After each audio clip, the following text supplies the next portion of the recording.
سورہ نساء کی 61ویں آیت سے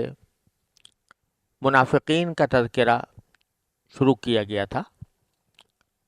اور اب آگے کی آیات میں بھی منافقین کا ذکر ہے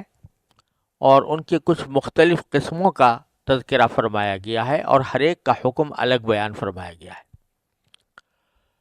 چنانچہ یہ آیات میں تلاوت کرتا ہوں، اس کے بعد ان کا ترجمہ، اور اس کے بعد انشاءاللہ ان تینوں قسموں کی تشریح عرض کروں گا۔ فما لكم في المنافقين فئتين والله أركسهم بما كسبوا أتريدون أن تهدوا من أضل الله ومن يضلل الله فلن تجد له سبيلا ودوا لو تكفرون كما كفروا فتكونون سواء فلا تتخذوا منهم أولياء حتى يهاجروا في سبيل الله فإن تولوا فخذوهم واقتلوهم حيث وجدتموهم ولا تتخذوا منهم وليا ولا نصيرا إلا الذين يصلون إلى قوم بينكم وبينهم ميثاق أو جاءوكم حصرت صدورهم أن يقاتلوكم أو يقاتلوا قومهم ولو شاء الله لسلطهم عليكم فلقاتلوكم فإن اعتزلوكم فلم يقاتلوكم وألقوا إليكم السلم فما جعل الله لكم عليهم سبيلا ستجدون آخرين يريدون أن يأمنوكم ويأمنوا قومهم كلما ردوا إلى الفتنة أركسوا فيها فإن لم يعتزلوكم ويلقوا إليكم السلم ويكفوا أيديهم فخذوهم واقتلوهم حيث ثقفتموهم وأولئكم جعلنا لكم عليهم سلطانا مبينا۔ ان آیات کا ترجمہ یہ ہے، پھر تمہیں کیا ہو گیا کہ منافقین کے بارے میں تم دو گروہ بن گئے، حالانکہ انہوں نے جیسے کام کیے ہیں ان کی بنا پر اللہ نے ان کو اوندھا کر دیا ہے۔ کیا تم یہ چاہتے ہو کہ ایسے شخص کو ہدایت پر لاؤ جسے اللہ یعنی اس کی خواہش کے مطابق گمراہی میں مبتلا کر چکا، اور جسے اللہ گمراہی میں مبتلا کر دے اس کے لیے تم ہرگز کبھی کوئی بھلائی کا راستہ نہیں پا سکتے ہو۔ یہ لوگ چاہتے یہ ہیں کہ جس طرح انہوں نے کفر کو اپنا لیا ہے اسی طرح تم بھی کافر بن کر سب برابر ہو جاؤ۔ لہذا اے مسلمانوں، تم ان میں سے کسی کو اس وقت تک دوست نہ بناؤ جب تک وہ اللہ کے راستے میں ہجرت نہ کر لے۔ چنانچہ اگر وہ ہجرت سے اعراض کریں تو ان کو پکڑو، اور جہاں بھی انہیں پاؤ انہیں قتل کر دو، اور ان میں سے کسی کو نہ اپنا دوست بناؤ نہ مددگار۔ ہاں، وہ لوگ اس حکم سے مستثنا ہیں جو کسی ایسی قوم سے جا ملیں جن کے اور تمہارے درمیان کوئی صلح کا معاہدہ ہے، یا وہ لوگ جو تمہارے پاس اس طرح آئیں کہ ان کے دل تمہارے خلاف جنگ کرنے سے بھی بیزار ہوں اور اپنی قوم کے خلاف جنگ کرنے سے بھی، اور اگر اللہ چاہتا تو انہیں تم پر مسلط کر دیتا تو وہ تم سے ضرور جنگ کرتے۔ چنانچہ اگر وہ تم سے کنارہ کشی کا اختیار کرتے ہوئے تم سے جنگ نہ کریں اور تم کو امن کی پیشکش کر دیں تو اللہ نے تم کو ان کے خلاف کسی کارروائی کا کوئی حق نہیں دیا۔ کچھ دوسرے لوگ تمہیں ایسے ملیں گے جو یہ چاہتے ہیں کہ وہ تم سے بھی محفوظ رہیں اور اپنی قوم سے بھی، مگر جب کبھی ان کو فتنے کی طرف واپس بلایا جائے وہ اس میں اوندھے منہ جا گرتے ہیں۔ چنانچہ اگر یہ لوگ تم سے جنگ کرنے سے علیحدگی اختیار نہ کریں اور نہ تمہیں امن کی پیشکش کریں اور نہ اپنے ہاتھ روکیں تو ان کو بھی پکڑو، اور جہاں کہیں انہیں پاؤ انہیں قتل کرو۔ ایسے لوگوں کے خلاف اللہ نے تم کو کھلا اختیار دے دیا ہے۔ ان آیات کریمہ میں اللہ تبارک و تعالیٰ نے 4 قسم کے منافقین کا تذکرہ فرمایا ہے، اور ان میں سے ہر قسم کا حکم الگ بیان کیا گیا ہے۔ پہلی قسم کا ذکر آیت نمبر 88 میں ہے کہ فما لکم فی المنافقین فئتین واللہ ارکسہم بما کسبوا، پھر تمہیں کیا ہو گیا کہ منافقین کے بارے میں تم دو گروہ بن گئے، حالانکہ انہوں نے جیسے کام کیے ہیں ان کی بنا پر اللہ نے ان کو اوندھا کر دیا ہے۔ اتریدون ان تہدوا من اضل اللہ، کیا تم یہ چاہتے ہو کہ ایسے شخص کو ہدایت پر لاؤ جسے اللہ نے گمراہی میں مبتلا کر دیا؟ اور وَمَن يُضْلِلْ فَلَن اللَّهُ وَلَن تَجِدَ لَهُ سَبِيلًا، اور جسے اللہ گمراہی میں مبتلا کر دے اس کے لیے تم ہرگز کبھی کوئی بھلائی کا راستہ نہیں پا سکتے۔ یہ پہلی قسم کا ذکر ہے، اور اس کے بارے میں روایات میں آیا ہے کہ مکہ مکرمہ کے کچھ لوگ تھے جو مدینہ منورہ آئے اور ظاہری طور پر مسلمان ہو گئے تھے اور مسلمانوں کی ہمدردی حاصل کر لی تھی۔ کچھ عرصے کے بعد انہوں نے حضور اقدس صلی اللہ علیہ وسلم سے تجارت کے بہانے مکہ مکرمہ جانے کی اجازت لی اور واپس چلے گئے، اور وہاں سے پھر واپس نہیں آئے۔ حالانکہ اس زمانے میں جو لوگ مکہ مکرمہ میں مسلمان ہو کر رہتے تھے ان پر ہجرت کرنا شرعی اعتبار سے فرض تھا، بلکہ ایک طرح ایمان کی علامت سمجھا جاتا تھا، اور اگر کوئی شخص کسی عذر کے بغیر وہاں سے ہجرت نہ کرے تو اس کو مسلمانوں کی صف میں شامل نہیں سمجھا جاتا تھا۔ تو جب یہ لوگ مکہ مکرمہ جا کر واپس نہ لوٹے تو حقیقت میں تو ان کا کفر ظاہر ہو گیا کہ انہوں نے آ کر جو مسلمان ہونے کا دعویٰ کیا تھا وہ جھوٹا دعویٰ تھا اور یہ منافقت کی بات تھی۔ لیکن بعض مسلمانوں کا خیال یہ تھا کہ یہ شاید سچے مسلمان ہوں اور مسلمان ہونے کے بعد مکہ مکرمہ گئے ہوں اور لا علمی کی وجہ سے وہاں پر رہ گئے اور واپس نہیں آئے۔ تو اللہ تبارک و تعالیٰ اس آیت میں فرما رہے ہیں کہ تمہیں کیا ہو گیا کہ منافقین کے بارے میں تم دو گروہ بن گئے،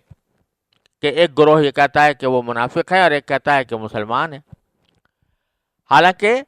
انہوں نے جو کام کیے ہیں ان کی وجہ سے اللہ نے ان کو اوندھا کر دیا۔ کام کیا کیے ہیں کہ آ کر ظاہر میں تو مسلمان ہونے کا دعویٰ کیا اور پھر تجارت کا بہانہ بنا کر مکہ مکرمہ واپس گئے اور پھر وہیں جا کر مقیم ہو گئے، اور ان کو کسی بھی وقت میں ان کو واپس آنے اور ہجرت کرنے کا انہوں نے ارادہ ظاہر نہیں کیا، اور حقیقت میں وہ وہاں پر کفار کے ساتھ جا ملے، ایک ایسے لوگوں کے ساتھ جا ملے کہ جو رسول کریم صلی اللہ علیہ وسلم اور نبی کریم صلی اللہ علیہ وسلم اور صحابہ کرام رضی اللہ تعالیٰ عنہ اجمعین کے ساتھ کھلے جنگ کی حالت میں تھے۔ تو اللہ تبارک و تعالیٰ فرماتے ہیں کہ ان کے بارے میں دو رائیں رکھنے کی ضرورت نہیں ہے، کیونکہ ودوا لو تکفرون کما کفروا فتکونون سواء، یہ لوگ چاہتے یہ ہیں کہ جس طرح انہوں نے کفر اپنا لیا ہے اسی طرح تم بھی کافر بن کر سب برابر ہو جاؤ،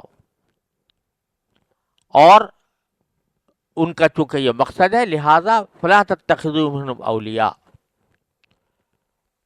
مسلمانوں تم ان میں سے کسی کو دوست نہ بناؤ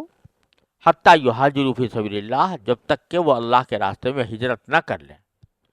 یعنی ان کا ہجرت کرنا ہی اس بات کی علامت ہوگا کہ وہ مخلص ہے اور واقعی صحیح معنی میں اسلام لائے ہیں، تو پھر بے شک ان کے ساتھ دوستی کا رشتہ قائم رکھو۔ لیکن اگر وہ واپس نہیں آتے اور ہجرت نہیں کرتے جبکہ اللہ تعالیٰ نے ہجرت ان کے اوپر فرض کی ہے تو پھر ان کو دوست نہ بناؤ۔ چنانچہ فرمایا کہ اگر وہ ہجرت سے اعراض کریں، فَإِن تَوَلَّوْا، یعنی اعراض کریں، کہے سے اعراض کریں؟ ہجرت سے اعراض کریں، ہجرت نہ کریں، تو چونکہ ہجرت نہ کرنے کی وجہ سے وہ ان لوگوں کے ساتھ شامل ہو گئے ہیں جو رسول کریم صلی اللہ علیہ وسلم اور صحابہ کرام سے برسر جنگ ہیں، لہذا فخذوہم وقتلوہم، اگر ان کو کہیں تمہارے ہاتھ آ جائیں تو ان کو پکڑو اور قتل کرو، حیث وجدتموہم، جہاں بھی تم ان کو پاؤ، ولا تتخذوا منہم ولیا ولا نصیرا، اور ان میں سے کسی کو اپنا دوست نہ بناؤ اور نہ مددگار بناؤ، کیونکہ در حقیقت وہ تمہارے خلاف جنگ کی حالت میں ہے، جیسے کہ مشرکین مکہ جنگ کی حالت میں، اسی طرح وہ بھی تمہارے ساتھ جنگ کی حالت میں ہے، تو تم ان کو جہاں بھی ملے پکڑ کر مار سکتے ہو۔ اب آگے اللہ تبارک و تعالیٰ نے اس حکم سے کچھ لوگوں کا استثناء بیان کیا ہے، یعنی بعض لوگ ایسے ہیں کہ ان پر یہ حکم لاگو نہیں ہوگا کہ ان کو جہاں بھی وہ ملے ان کو پکڑ کر قتل کیا جائے۔ وہ کون ہیں؟ وہ یہ ہے کہ ایک وہ لوگ ہیں کہ جو کسی ایسی غیر مسلم قوم کے ساتھ جا ملے ہوں جن سے مسلمانوں نے جنگ نہ کرنے کا معاہدہ کر رکھا ہے۔ بہت سے قبائل عرب کے ایسے تھے جو اسلام تو نہیں لائے تھے، غیر مسلم تھے، لیکن غیر مسلم ہونے کے باوجود وہ رسول کریم صلی اللہ علیہ وسلم کے ساتھ جنگ نہیں چاہتے تھے، اور نہ رسول کریم صلی اللہ علیہ وسلم ان سے جنگ چاہتے تھے، اور آپس میں معاہدہ صلح کا معاہدہ کیا ہوا تھا۔ تو رسول کریم صلی اللہ علیہ وسلم کو یہ حکم دیا گیا ہے اس آیت کریمہ میں کہ مکہ مکرمہ میں جو لوگ ہجرت نہیں کرتے اور مدینہ منورہ آنے کے بجائے وہ کسی ایسی قوم سے جا ملتے ہیں جن کے ساتھ نبی کریم صلی اللہ علیہ وسلم کا صلح کا معاہدہ ہے، اور وہ خود بھی جنگ نہیں چاہتے اور جا کر ان کے ساتھ مل جاتے ہیں، تو پھر ان سے مسلمانوں کو نہ لڑنے کی ضرورت ہے نہ ان کو قتل کرنے کا اختیار ہے۔ چنانچہ فرمایا کہ الا الذین یصلون الی قوم بینکم وبینہم میثاق، ہاں وہ لوگ اس حکم سے مستثنا ہیں جو کسی ایسی قوم سے جا ملیں جن کے اور تمہارے درمیان کوئی صلح کا معاہدہ ہے۔ او جاؤکم حسرت صدورہم ان یقاتلوکم او یقاتلوا قومہم، یا وہ تمہارے پاس اس طرح آئیں کہ ان کے دل تمہارے خلاف جنگ کرنے سے بھی بیزار ہوں اور اپنی قوم کے خلاف جنگ کرنے سے بھی۔ یعنی یہ ایک تیسری قسم ہے کہ دوسری قسم تو وہ تھی جو جا کر معاہد کا غیر مسلموں کے ساتھ جا ملی تھی۔ تیسری قسم یہ ہے کہ وہ خود مسلمانوں کے پاس آ جائیں اور نہ وہ خود جنگ کرنا چاہتے ہوں مسلمانوں سے، نہ اپنی قوم سے جنگ کرنا چاہتے ہوں، کیونکہ ان کو یہ اندیشہ ہوتا ہے کہ اگر وہ مسلمانوں سے نہیں لڑیں گے تو خود ان کی قوم ان سے لڑے گی، اس لیے وہ مسلمانوں کے پاس آ جاتے ہیں۔ تو ان کے بارے میں مسلمانوں کو یہ حکم دیا گیا ہے کہ وہ ان کے خلاف کوئی کارروائی نہ کریں اور مسلمان ان کو قتل نہ کریں، بلکہ اپنے ہاں امن کے ساتھ ان کو رکھیں۔ یعنی ہیں غیر مسلم اور مسلمانوں سے جنگ بھی نہیں چاہتے اور اپنی قوم سے بھی لڑائی نہیں چاہتے، تو ان کو مسلمانوں کا فرض ہے کہ اپنے پاس رکھیں، امن کے ساتھ رکھیں اور ان کو کوئی گزند نہ پہنچائیں۔ یہ معنی ہے کہ وہ لوگ اس حکم سے مستثنا ہیں جو کسی ایسی قوم سے جا ملیں جن کے اور تمہارے درمیان کوئی صلح کا معاہدہ ہے، یا وہ لوگ جو تمہارے پاس اس طرح آئیں کہ ان کے دل تمہارے خلاف جنگ کرنے سے بھی بیزار ہوں اور اپنی قوم کے خلاف جنگ کرنے سے بھی۔ اور بیچ میں اللہ تبارک و تعالیٰ نے ایک جملہ معترضہ کے طور پر یہ فرما دیا کہ وَلَوْ شَاءَ اللَّهُ لَسَلَّطَهُمْ عَلَيْكُمْ فَلَا قَاتَلُوكُمْ، اللہ چاہتا تو انہیں بھی تم پر مسلط کر دیتا اور وہ تم سے بھی ضرور جنگ کرتے، لیکن اللہ تبارک و تعالیٰ نے ان کے دل سے جنگ کی خواہش مٹا دی اور تمہارے لیے ایک امن کا سامان پیدا کر دیا، لہٰذا اگر وہ تمہارے پاس آئے ہیں تو ان کو امن ہی کے ساتھ رکھو اور ان کے ساتھ تمہیں کوئی زیادتی کرنے کا حکم نہیں ہے۔ فَإِنْ اعْتَزَلُوكُمْ، چنانچہ اگر وہ تم سے کنارہ کشی کریں، فَلَمْ يُقَاتِلُوكُمْ، تم سے جنگ نہ کریں، وَأَلْقَوْا إِلَيْكُمُ السَّلَمَ، اور تم کو امن کی پیشکش کر دیں، فَمَا جَعَلَ اللَّهُ لَكُمْ عَلَيْهِمْ سَبِيلًا، تو اللہ نے تم کو ان کے خلاف کسی کارروائی کا کوئی حق نہیں دیا۔ یہاں تک منافقین کی 3 قسمیں ہو گئیں۔ اب ایک چوتھی قسم کا بیان ہے